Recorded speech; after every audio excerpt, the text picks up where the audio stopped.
രാഹുൽ ഗാന്ധിയുടെ വോട്ടർ അധികാര യാത്ര കൂടുതൽ കരുത്തോടെ ബീഹാറിനെ ഇളക്കിമറിച്ച് മുന്നോട്ടു പോകുകയാണ്. ഓരോ ദിവസവും കൂടുതൽ നേതാക്കൾ യാത്രയ്ക്ക് പിന്തുണയുമായി മുന്നോട്ട് വരുന്നു. ചൊവ്വാഴ്ച പ്രിയങ്ക ഗാന്ധി MP തന്നെ ജാഥയ്ക്ക് ആവേശം പകർന്നെത്തിയപ്പോൾ ബുധനാഴ്ച തമിഴ്നാട് മുഖ്യമന്ത്രി MK സ്റ്റാലിനാണ് യാത്രയ്ക്കെത്തിയത്. ബീഹാറിലെ മുസഫർപൂരിൽ നടന്ന റാലിയെ അഭിസംബോധന ചെയ്ത് സ്റ്റാലിൻ സംസാരിക്കുകയും ചെയ്തു. രാജ്യത്തെ പവിത്രമായിരുന്ന തെരഞ്ഞെടുപ്പിനെ BJP പരിഹാസ്യമാക്കി മാറ്റിയെന്ന് സ്റ്റാലിൻ പറഞ്ഞു.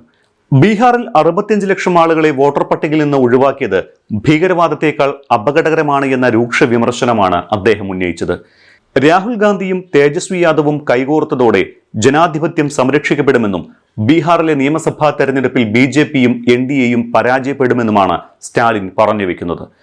തെരഞ്ഞെടുപ്പ് കമ്മീഷനെ BJP സ്വന്തം കൈയിലെ കളിപ്പാവിയാക്കി മാറ്റിയിരിക്കുകയാണ് എന്ന രൂക്ഷ വിമർശനവും സ്റ്റാലിൻ ഉന്നയിച്ചു. മുസഫർപൂരിലെത്തിയ യാത്രയെ സ്വീകരിക്കാൻ സ്റ്റാലിനൊപ്പം കനിമൊഴി കൂടി ഉണ്ടായിരുന്നു. ജനങ്ങളുടെ വേദനയെ കരുത്താക്കി മാറ്റി രാഹുൽ ഗാന്ധിയുടെ യാത്ര തുടരുകയാണ് എന്നാണ് സ്റ്റാലിൻ Xൽ കുറിച്ചത്. മോദിക്കും അമിത്ഷായ്ക്കും എതിരായ വലിയ പടയൊരുക്കമായാണ് വോട്ടർ അധികാര യാത്രയെ വിലയിരുത്തുന്നത്. ഓരോ സ്വീകരണ കേന്ദ്രങ്ങളിലും ഉണ്ടാകുന്ന അഭൂതപൂർവമായ തിരക്ക് BJPക്കുള്ള ശക്തമായ താക്കീതാകുകയാണ്. ഒരു സ്വീകരണ കേന്ദ്രത്തിൽ നിന്ന് അടുത്ത സ്വീകരണ കേന്ദ്രത്തിൽ എത്തുമ്പോഴേക്കും ജനസാഗരത്തിന്റെ പ്രതിഷേധ കടൽ അലയടിക്കുന്നുണ്ട്.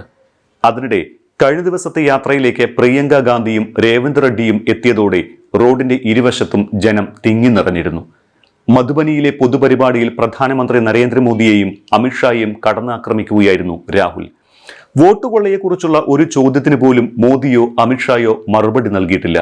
ഈ മൗനം ദുരൂഹമാണ് എന്നും അടുത്ത 40 വർഷം കൂടി ഭരിക്കുമെന്ന് അമിത്ഷാ പറഞ്ഞതിന്റെ പൊരുൾ മനസ്സിലായില്ലേ എന്നുമാണ് രാഹുലിന്റെ ചോദ്യം. വോട്ട് കൊള്ള നടത്തിയ വർഷങ്ങളോളം ഇനിയും ഇന്ത്യ ഭരിക്കാമെന്നായിരുന്നു അമിത്ഷാ കണക്ക് കൂട്ടിയിരുന്നത് എന്നാണ് രാഹുലിന്റെ വിമർശനം. വോട്ട് കൊള്ളയിലൂടെ രാജ്യത്ത് ഇനിയും അധികാരം പിടിക്കാമെന്ന BJPയുടെ മോഹം ബീഹാറിലെ ജനങ്ങൾ തിരിച്ചറിയുന്നുണ്ട് എന്നുകൂടി രാഹുൽ പറഞ്ഞു.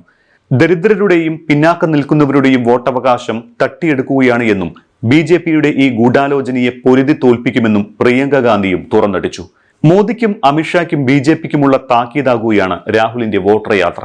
അടുത്ത ദിവസങ്ങളിൽ സിദ്ധാരാമയ്യയും അഖിലേഷ് യാദവും ഹേമന്ത് സോറനും സുഖിന്ദർ സുഖു അടക്കമുള്ളവരും യാത്രയ്ക്ക് കരുത്ത് നൽകി എത്തുന്നുണ്ട്. ത്രിവർണ പതാകകളുമായി കുട്ടികൾ ഉൾപ്പെടെയുള്ളവർ യാത്രയിൽ പങ്കെടുക്കുന്നത് ജനമനസ്സുകളിൽ എത്രത്തോളം ആഴത്തിൽ ഈ യാത്ര പതിഞ്ഞിട്ടുണ്ട് എന്നതിന് തെളിവാണ്. വോട്ടർ പട്ടിക തീവ്ര പുനഃപരിശോധനയുടെ പേരിൽ ബുദ്ധിമുട്ടിക്കുകയും ആശങ്കയിലാക്കുകയും ചെയ്ത തെരഞ്ഞെടുപ്പ് കമ്മീഷനോടും കേന്ദ്ര സർക്കാരിനോടും ജനങ്ങൾക്ക് കടുത്ത അമർഷമുണ്ട്.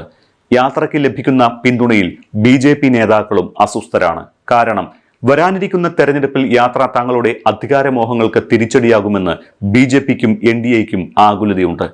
2022 സെപ്റ്റംബർ മുതൽ 2023 ജനുവരി വരെ നടത്തിയ ഭാരത് ജോഡോ യാത്രയ്ക്കും 2024 ജനുവരി മുതൽ മാർച്ച് വരെ നടന്ന ഭാരത് ജോഡോ ന്യായ് യാത്രയ്ക്കും ശേഷം രാഹുൽ ഗാന്ധി നയിക്കുന്ന മൂന്നാമത്തെ യാത്രയാണ് ഇത്. രാഹുൽ നടത്തിയ ഭാരത് ജോഡോ യാത്രയുടെ സ്വാധീനം കഴിഞ്ഞ ലോക്സഭാ തെരഞ്ഞെടുപ്പിൽ BJP അറിഞ്ഞതാണ്.